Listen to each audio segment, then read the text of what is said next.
actually running on that device at all right now.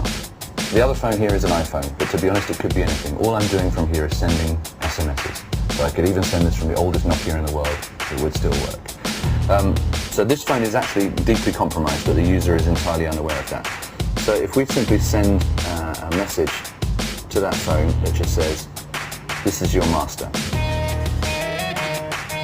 So it's gone from there. You'll notice there's no notification on this phone that any message has arrived. I'm hoping that the mobile signal is good enough. But what has happened is the balance just went down on that phone.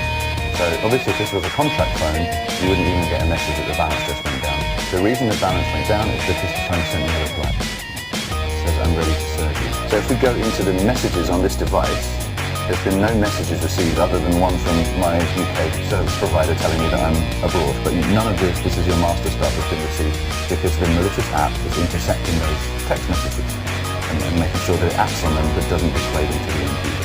So now that we know we have control over that device, we can send other commands. So, for example, we could send, we could type upside down effectively. SMS spy enable. So send that command to the device. Again, no notification. If you look in the notifications, no notification that a message is received. But now any incoming text message to this device will be intercepted, stored in a text file in local storage on that Android device. Let's say this phone belongs to a corporate executive and you've also compromised the PC as well, which is far more simple than compromising the mobile device. Or Justin Bieber for that matter. Or Justin Bieber even, could be anybody, and you know that they have a very important meeting at 12 o'clock today, and you'd like to know because you read it in the calendar on your compromised PC, and you'd like to know what happens in the meeting. So you can, having the phone under your control, you can send another command. This one says monitor now, and there's a number after it, so monitor now 1. That's just been received, so right now the microphone on this device has just been activated, and now it's recording everything that we say around the device. Again, completely invisible, and even if we had the screen blacked out, anytime any of these messages were received, nothing would happen with the device. The microphone is still active and still recording right now.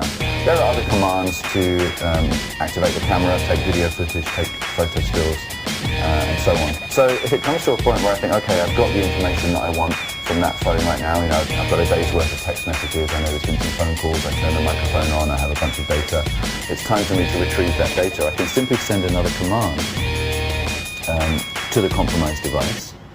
If I can remember upside down where the keys are. It just says upload files.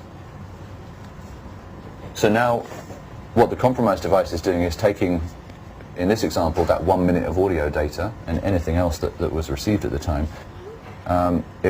So the message was just received. So now it's packaging it up into a zip file, uploading it to a website, and when it's done, it will send back a text message to the controlling handset with a URL where we can simply go and download all of that stolen information. There you go. So you can see the balance has gone down again on that time. That's because it's just sent another text message.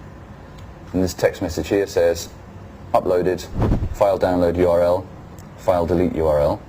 And all of the stolen information has also automatically been deleted from this phone. So even if the victim were to go looking and say, I wonder what files are on here, what's taking up this space, there won't be anything there. There's nothing to take up any space. So it keeps the victim unaware of what's been going on.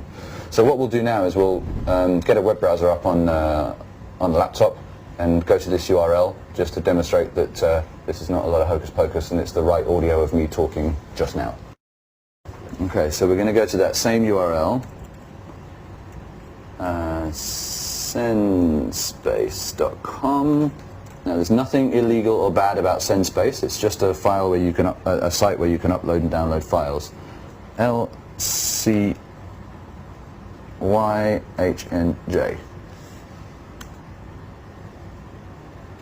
And if you like, we can leave this URL active for your readers or viewers. And we'll go look in my downloads. There it is. And what have we got here? Activated, and now it's recording everything that we say around the device. Again, completely invisible, and even if we had the screen blacked out, anytime any of these messages were received... The same audio that I was, you heard earlier in the video, right? There are other commands to to... So, and that could include a text file of all the text messages that have been received on the device. It could include separate audio for each of the telephone calls or video or anything else for that.